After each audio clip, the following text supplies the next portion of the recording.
బీసీలకు ఎంత రిజర్వేషన్ అమలైంది ఇటు చూడండి. బీసీ రిజర్వేషన్లు అమలైంది ఎంత ఓవరాల్గా 21.39%. 21.39% బీసీలకు రిజర్వేషన్ అమలైంది. ఎంత అమలు కావాలా? మన జనాభా ఎంత? ప్రభుత్వం చేసిన లెక్కల ప్రకారమే, సరే తప్పు అంటున్నారు ఒప్పు అంటున్నారు రకరకాలుగా దాని ప్రకారమే 56% ఉన్నది. ఇది 60% పైన ఉన్నది.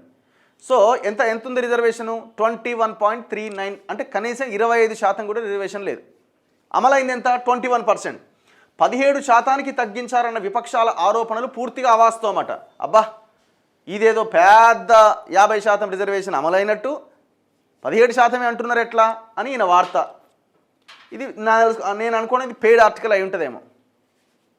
ఎందుకంటే బీసీలకు గొప్ప రిజర్వేషన్ వచ్చిందని ఆంధ్రజ్యోతి రాధాకృష్ణ చెప్పే ప్రయత్నం చేస్తున్నాడు. 2019 పంచాయతీ ఎన్నికల తరహాలోనే ఈసారి కూడా రిజర్వేషన్లు ఖరారైనాయి. కానీ ఎస్టీ నోటిఫైడ్ గ్రామాలు కలిపి లెక్కించడంతో వాస్తవాలు తారుమారైనాయట. నిజానికి 8 జిల్లాల్లో పెరిగిన బీసీ రిజర్వేషన్లు. సుప్రీం ఆదేశాలకు అనుగుణంగానే ప్రక్రియ. పంచాయతీ రిజర్వేషన్లపైన ప్రభుత్వం స్పష్టత. బీసీల గొంతు కోసిన రేవంత్ రెడ్డి 42% రిజర్వేషన్ పేరిట మోసం. 24%ని 17%కి తగ్గించారు. ఫ్యూచర్ సిటీ పేరిట 5 లక్షల కోట్ల దోపిడీకి యత్నం. ఈ కేటీఆర్ మాట్లాడకపోవడమే బెటర్. ఎందుకనంటే సర్పంచ్ ఎలక్షన్స్ తీసుకున్నా, మున్సిపల్ ఎలక్షన్స్ తీసుకున్నా, గ్రేటర్ హైదరాబాద్ ఎలక్షన్స్ తీసుకున్నా బీసీలకి జరిగిన తీవ్రమైన అన్యాయం మీ హయాం నుంచే జరిగింది. అట్లీస్ట్ కనీసం బీసీలకి రిజర్వేషన్ రావాల్సిన చోట కూడా అంత రిజర్వేషన్ అమలు కాలే. మీరు చూడండి, మున్సిపల్ ఎలక్షన్లో అవకాశం ఉండే. ఇప్పుడు జిహెచ్ఎంసీ లాంటి ఏరియాల్లో ఎస్సీ ఎస్టీల జనాభా కొంత తక్కువగా ఉంటుంది. సో అట్లాంటప్పుడు ఆ రిజర్వేషన్ని బీసీలకు కేటాయించు, జనరల్ కింద కేటాయించు. దాదాపు 7-8% మున్సిపల్ అండ్ ఈ జిహెచ్ఎంసీ ఎలక్షన్స్లో ఇంకా కౌన్సిలర్లుగా, కార్పొరేటర్లుగా గెలవడానికి అవకాశం ఉన్న చోట వీళ్ళు అవకాశం కల్పించలే. మీరు లెక్కలు తీయండి, ఉన్నది క్లియర్గా. ఇప్పుడు గదే రిజర్వేషన్ ప్రకారమే ఇప్పుడు కూడా ఎలక్షన్స్ జరుగుతున్నాయి. ఇప్పుడు వాళ్ళేదో గొప్పగా ఇచ్చినట్టు వీళ్ళేదో ఇవ్వనట్టు. మీరు అంత ఒకటే కదా దొంగలు. మీ పోరాటం ఏది అసలు? ఒకరి మీద ఒకటి దుమ్మెత్తి పోసుకోవడం తప్ప అసలు ఏం చేయాలి, కార్యాచరణ ఏంటి? ఇప్పుడు నార్త్ సౌత్ ఇది ఇష్యూ వచ్చినప్పుడు ఉత్తర భారతదేశం దక్షిణ భారతదేశం అని, లేకపోతే హిందీని బలవంతంగా రుద్దుతున్నారని, ఇట్లాంటి అంశాల మీద స్టాలిన్ దగ్గరికి వెళ్ళినప్పుడు వీళ్ళందరూ కలిసిపోయారు కదా. రేవంత్ రెడ్డి పోయిండు, కేటీఆర్ పోయిండు, వాళ్ళందరూ కలిసి కొట్లాడారు కదా. మరి అట్లా మీరు కొన్ని అంశాల మీద కలిసి వెళ్తున్నప్పుడు ఈ అంశం మీద కలిసి కార్యాచరణ రూపొందించడానికి ఎందుకు మీకు ఇబ్బంది అయింది? పంచాయతీ ఎన్నికల్లో బీసీ రిజర్వేషన్లు తగ్గినాయంటూ విపక్షాలు వివిధ సంఘాల ఆరోపణలు అవాస్తవమని రాష్ట్ర ప్రభుత్వం తేల్చి చెప్పింది. బీసీ రిజర్వేషన్లను 17%కి తగ్గించారంటూ చేస్తున్న ప్రచారం పూర్తిగా తప్పు అని, బీసీ రిజర్వేషన్లు 21.39%గా ఉన్నాయని బుధవారం లెక్కలతో సహా వెల్లడించింది. 2019లో ప్రస్తుతం పంచాయతీ రిజర్వేషన్లు తీరును ప్రభుత్వం ముందు పెట్టింది. 2019లో అండ్ ఇప్పుడు పంచాయతీ రిజర్వేషన్ల తీరును ప్రజల ముందు పెట్టింది. పూర్తిగా ఎస్టీలకే కేటాయించే నోటిఫైడ్ గ్రామాలు కూడా కలిపి లెక్కించడంతోనే వాస్తవాలు తారుమారైనాయని సుప్రీం స్పష్టం చేసింది. సుప్రీంకోర్టు ఆదేశాల మేరకు అన్ని రకాల రిజర్వేషన్లు కలిపి 50% మించకూడదన్న నిబంధనను పాటించామని తెలిపింది. రాష్ట్రంలో మొత్తం 12,760 గ్రామ పంచాయతీలు ఉంటే అందులో 2,537 గ్రామాలు షెడ్యూల్డ్ ప్రాంతాల్లో ఉన్నాయి. ఈ గ్రామాలను పూర్తిగా ఎస్టీలకే కేటాయిస్తారు. ఇక బీసీ ఇతర రిజర్వేషన్లు ఏవి వర్తించవు. నాన్ షెడ్యూల్డ్ ప్రాంతాల్లోని మిగతా 10,223 పంచాయతీల్లో బీసీలకు 2,186 పంచాయతీలు రిజర్వ్ అయినాయి. అంటే 21.39% పంచాయతీలు బీసీలకు కేటాయించారు. 2019 పంచాయతీ ఎన్నికల్లో బీసీలకు 22.78% రిజర్వేషన్ అందింది. అయితే గతంలో రాష్ట్రంలో 1,177 ఎస్టీ నోటిఫైడ్ పంచాయతీలు ఉంటే ఈసారి ఆ సంఖ్య 1,248కి పెరిగింది. దీనికి తోడు బీసీ జనాభా ఎక్కువగా ఉన్న 214 గ్రామాలు మున్సిపాలిటీలో విలీనం కావడం, 223 కొత్త పంచాయతీల ఏర్పాటు, మండలాలు, యూనిట్గా రిజర్వేషన్ల ఖరారు వంటి కారణాలతో బీసీ రిజర్వేషన్ల శాతం స్వల్పంగా తగ్గింది. కొన్ని గ్రామాల్లో, కొన్ని జిల్లాల్లో 18% అమలైంది 2019లో కూడా. ఇప్పుడు కూడా గదే ఉంది.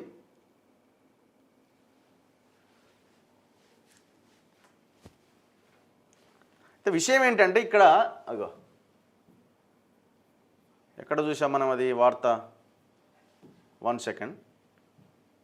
ఈ రిజర్వేషన్ల గురించి. ఎస్టీలకి కొంత రిజర్వేషన్లు పెరిగినాయి. ఈ నాన్ షెడ్యూల్డ్ ఏరియాస్ సంఖ్య పెరగడంతో వాళ్ళకి కొంత రిజర్వేషన్ పెరిగింది అంటున్నారు. ఎస్టీలకు పెరిగిన రిజర్వేషన్లు 2019తో పోలిస్తే బీసీలకు 8 జిల్లాల్లో లబ్ధి జరిగిందట. పంచాయతీరాజ్ శాఖ ఒక నివేదిక ఇచ్చింది. ఇప్పుడు ఇంతకుముందు చదివిన నివేదికనే అది. ఇగో బీసీ రిజర్వేషన్లు ఏమో 2019 నుంచి 2025 ఇప్పుడు జరుగుతున్న ఎలక్షన్ కంపేర్ చేస్తే 8 జిల్లాల్లో బీసీ రిజర్వేషన్లు పెరిగినాయట. హన్మకొండ జిల్లాలో 15% నుంచి 22కు పెరిగిందట. జగిత్యాలలో 25 నుంచి 27 అయిందట. జనగామలో 17 నుంచి 18 అయిందట. జోగులాంబలో 25 నుంచి 27 అయిందట. కరీంనగర్లో 23 నుంచి 26 అయిందట. నిజామాబాద్లో 21 నుంచి 26 అయిందట. సూర్యాపేటలో 14 నుంచి 15 అయిందట. వనపర్తిలో 24 నుంచి 27 అయిందట. అబ్బా, ఎంత గొప్పగా పెరిగింది. ఇప్పుడు ఎస్టీలది కానీ ఎస్సీలది కానీ బీసీలది కానీ 1% 2% పెరగంగానే పెరిగింది అంటున్నారు. మళ్ళీ అంతా కలిపి 50% లోపే. మరి మీ వర్గాలు ఎమ్మెల్యే పదవులు, ఎంపీ పదవులు, కార్పొరేషన్ పదవులు, అన్ని పదవులు పంచుకుంటున్నారు కదా. దాదాపుగా 70-80% పదవులు మీకే పోతున్నాయి కదా. మరి దాన్ని ఎప్పుడు మీ పేపర్లు ఎప్పుడు ప్రజెంట్ చేయలేదే. ఇగో రెడ్ల శాతం ఇక్కడి నుంచి ఇంత పెరిగింది, ఇది వీళ్ళ నుంచి ఇంత పెరిగింది. మరి ఇదెందుకు ఎక్స్పోజ్ చేయరు? అసలు పెరిగింది ఎంత? మీరు చెప్తున్న లెక్కలేంది? ఏం పెరిగిందని చెప్తున్నారు ఈ రిజర్వేషను? ఇప్పుడు మీరు ఏమైనా 50% పరిమితికి దాటి రిజర్వేషన్లు సాధించి ఇగో మీకు 40, మీకు ఎక్కడ 20%, మీకు 40% ఇచ్చినామని గొప్పగా చెప్పుకోవచ్చామని చెప్పుకుంటే. పంచాయతీ ఎన్నికల్లో ఎస్టీలకు రిజర్వ్ అయిన స్థానాలు పెరిగినాయి. 2019లో ఎస్టీ పంచాయతీల సంఖ్య 1177 ఉంటే 2025లో అది 1248కి పెరిగింది. నాన్ షెడ్యూల్డ్ గ్రామ పంచాయతీల్లో ఎస్టీలకు 688 నుంచి 714కు పెరిగినాయి. 2019తో పోలిస్తే బీసీలకు 8 జిల్లాల్లో రిజర్వేషన్లు పెరిగినాయి. నాన్ షెడ్యూల్డ్ పంచాయతీల్లో పెరిగిన ఎస్టీ రిజర్వేషన్లు తదితరాల ప్రభావం ఇతర వర్గాలపైన స్వల్పంగా పడింది. షెడ్యూల్డ్ ప్రాంతాల్లో బీసీ రిజర్వేషన్లు వర్తించవని పంచాయతీరాజ్ శాఖ నివేదిక వెల్లడించింది. సర్పంచ్ల రిజర్వేషన్ కోసం మండలాన్ని ఒక యూనిట్గా, వార్డులకు పంచాయతీని ఒక యూనిట్గా తీసుకుంటారని నివేదిక వెల్లడించింది. సో ఇట్లా వాళ్ళొక నివేదిక ఇచ్చినారు, మేము అంత గొప్పగా చేసినామని. ఏంది మీ గొప్ప? ప్రభుత్వము 42% రిజర్వేషన్ సాధించడానికి ఏ కార్యాచరణ స్టార్ట్ చేయకుండా మీరు ఇచ్చిందే 50% లోపు. ఓ గ్రామంలో ఆయనకు పెరిగింది, ఓ గ్రామంలో ఈయనకు పెరిగింది, అంత గదే 50% లోపు రిజర్వేషన్ అమలైంది.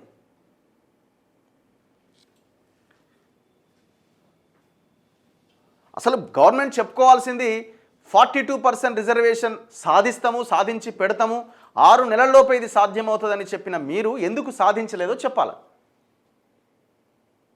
కనీసం ముఖ్యమంత్రి నోటి నుంచి ఇంతవరకు 9th షెడ్యూల్లో పెట్టాలి, ఆ డిమాండ్ మేము చేస్తున్నామని ఒక్క పదం ఇంతవరకు మేము విన్నట్టుగానైతే ఎక్కడా లేదు. మరి ఎక్కడైనా ఉంటే మీరే చూపించాలా. ఉందా ఎక్కడైనా?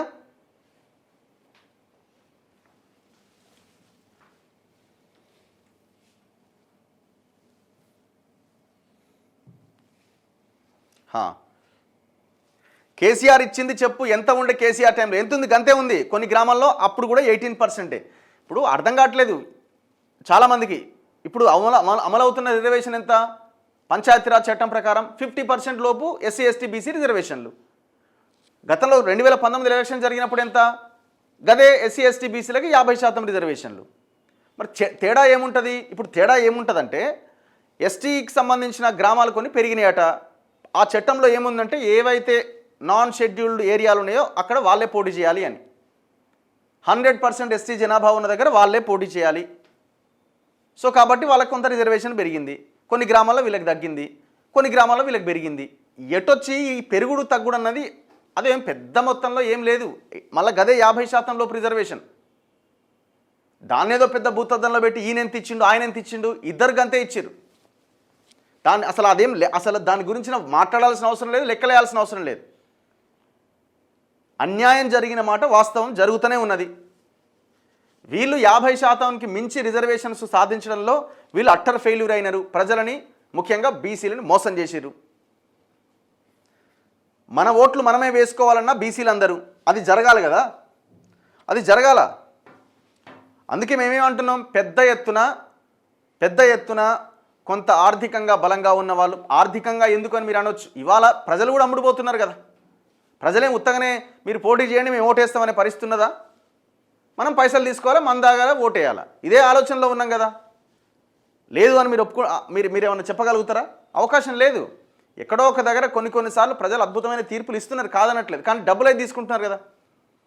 సో కాబట్టి కొంత ఆర్థికంగా బలంగా ఉన్నవాళ్ళు, ప్రజలకి సేవ చేయాలని మంచి ఆలోచన ఉన్నవాళ్ళు పోటీలో దిగండి.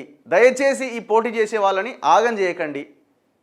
ఎవరైతే బీసీ ఎస్సీ ఎస్టీ అభ్యర్థులు పోటీ చేస్తున్న దగ్గర దయచేసి జనం వాళ్ళ జేబులు ఖాళీ చేసి వాళ్ళని ఆగం చేయకండి. దయచేసి డబ్బులు తీసుకోకండి, మందు తీసుకోకండి, మేము ఓటేస్తాం బాబు అని చెప్పండి. వాళ్ళకి మంచిగా పనిచేసేటోడికి ఓటేయండి, చేస్తాడని నమ్మకం ఉన్న వాళ్ళకి.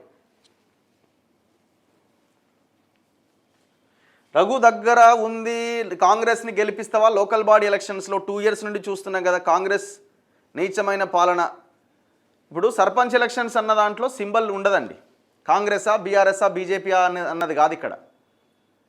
లోకల్ బాడీ ఎలక్షన్స్ 5 సంవత్సరాలు మీ గ్రామ పంచాయతీని పరిపాలించే ఓ సేవకుని మీరు ఎన్నుకోండి. పార్టీలను పక్కన పెట్టండి, మంచోడిని ఎన్నుకోండి, పార్టీలకు సంబంధం లేదు.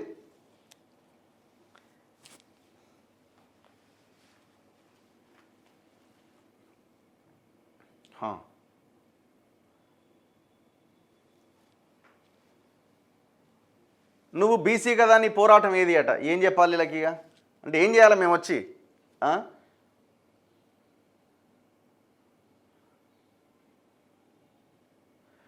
రాహుల్ గాంధీ గారు బలహీన వర్గాల గురించి మాట్లాడతారు, కానీ తాము పాలించే రాష్ట్ర ముఖ్యమంత్రులు మాత్రం ఉన్నత వర్గాలు ఎందుకు మరి బలహీన వర్గాలు ఎందుకు కనిపించట్లేదు? కనబడరు కదా వాళ్ళకి. ఇప్పుడు రాహుల్ గాంధీ ఇంత మాట్లాడి కులగణన అది ఇదన్న రాహుల్ గాంధీ 42% రిజర్వేషన్ కోసం ప్రయత్నం చేయొచ్చు కదా. ఇండియా కూటమి నుంచి 200లకు పైన ఉన్న ఎంపీలంతా పార్లమెంట్లో పోరాటం చేయొచ్చు కదా. అయ్యా రేవంత్ రెడ్డి కొద్ది ఒక 2 నెలలు ఆగు, డిసెంబర్లో పార్లమెంట్ సమావేశాలు ఉన్నాయి, ఈ పార్లమెంట్ సమావేశాలు అయిపోయినాక చూద్దామని ప్రకటన చేయొచ్చు కదా, ఆపొచ్చు కదా. ఎందుకు ఆపలేకపోయిండు? మీరు దాదాపు 2-3 ఏళ్ళు ఎలక్షన్స్ ఆగిపోయినాయి కదా. 2-3 ఏళ్ళు ఆగిపోయిన ఎలక్షన్స్ అప్పుడు ఇబ్బంది లేదు. 15th ఫైనాన్స్ కమిషన్ డబ్బులు పోతే 3,000 కోట్లు అని చెప్తున్నారు. అది ఎప్పుడు? March 31 వరకు ఉన్నది సమయం. పార్లమెంట్ ఎప్పుడుంది? డిసెంబర్లో ఉంది. అట్లీస్ట్ 1 నెల రోజులన్నా ఒక బలమైన పోరాటం చేయొచ్చు కదా. ఎందుకు చేయలే ఆ ప్రయత్నం?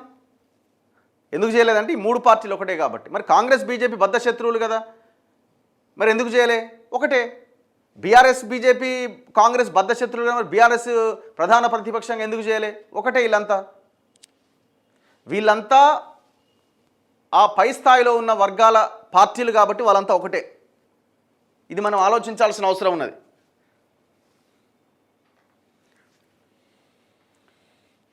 ఇగో జెండలు వచ్చిన కాడ మేము ఊర్లో 30 లక్షలు ఇచ్చి గుడి కట్టిస్తాము, ఓసీలను ఏకగ్రీవంగా చేయండి అని అంటున్నారట. దయచేసి ఈ ఏకగ్రీవాల జోలికి వెళ్ళకండి. ఎలక్షన్ జరగాల్సిందే. ఎట్లా ఏకగ్రీవం అవుతుంది చెప్పండి? అంటే ఏకగ్రీవం ఎట్లా అవుతుంది? ఆ గ్రామంలో ఉన్న అసలు దాన్ని ఎట్లా డిసైడ్ చేసింది? రాజ్యాంగానికి వ్యతిరేకం ఒక రకంగా చెప్పాలండి. ఏకగ్రీవం అని అంటారు, కానీ ఎట్లా ఏకగ్రీవం అంటే? ఏకగ్రీవాన్ని అందరూ ఒప్పుకోండి, ఒక 10 మంది కూర్చొని దీన్ని ఏకగ్రీవం అంటే అయిపోద్దా?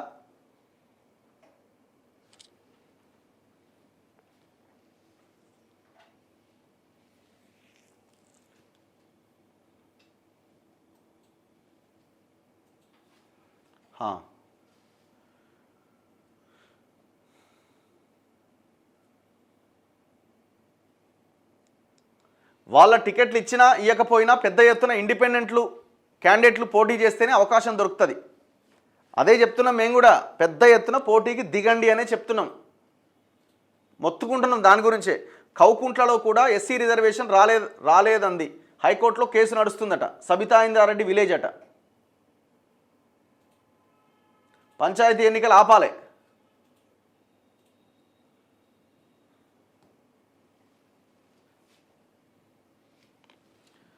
సర్పంచ్ ఎన్నికల్లో మంచి మేనిఫెస్టోతో డబ్బులు మద్యం పంచకుండా నిజాయితీగా పోటీ చేసే యువతకు మన తొలి వెలుగు సపోర్ట్ చేయాలన్నా 100% సపోర్ట్ చేస్తాం.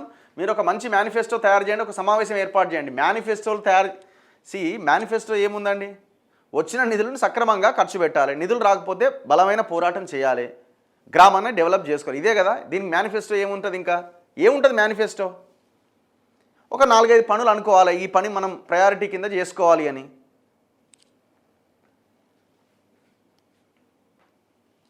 చలో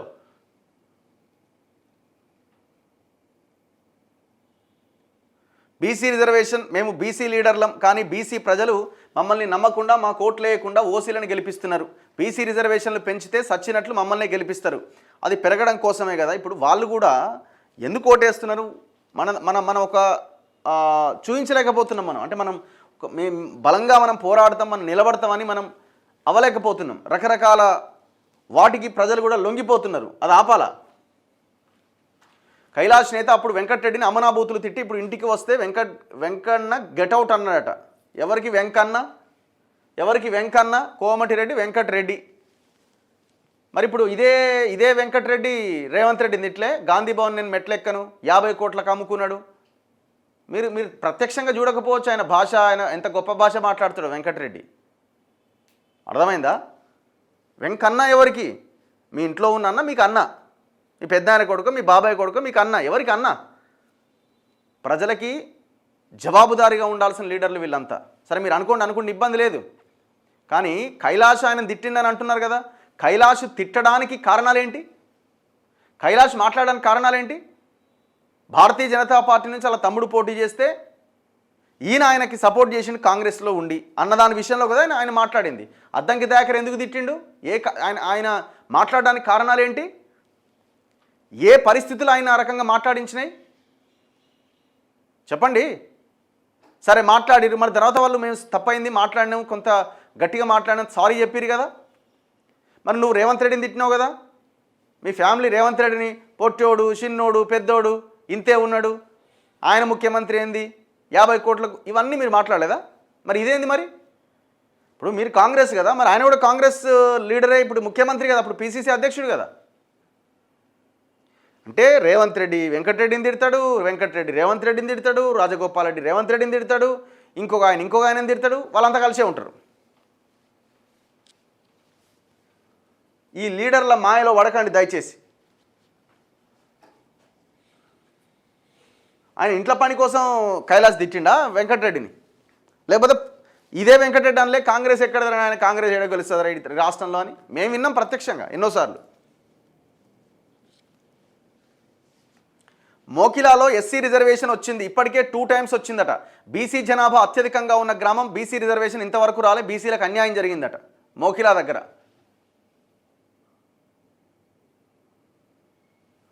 5 ఏళ్ళు కష్టపడ్డాం, కానీ రొటేషన్లో రిజర్వేషన్ మిస్ అయిందట.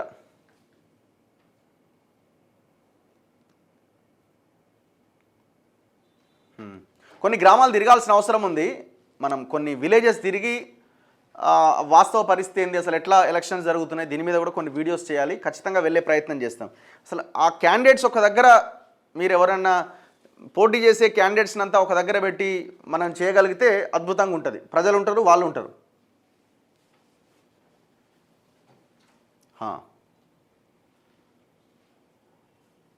హాస్టల్లో ఉన్న మేడం బీర్లు తాగి పిల్లలకు న్యాయం చెప్పినట్టుంది ఈ వెంకటరెడ్డి చేసిన పని. జుక్కల్ నియోజకవర్గంలో ఎమ్మెల్యే అక్రమ కేసులు పెట్టిస్తుండట, గెలిపించిన వాళ్ళపైన కేసులట. ప్రజాస్వామ్యాన్ని కాపాడాలి, అట్లనే ఉన్నది పరిస్థితి.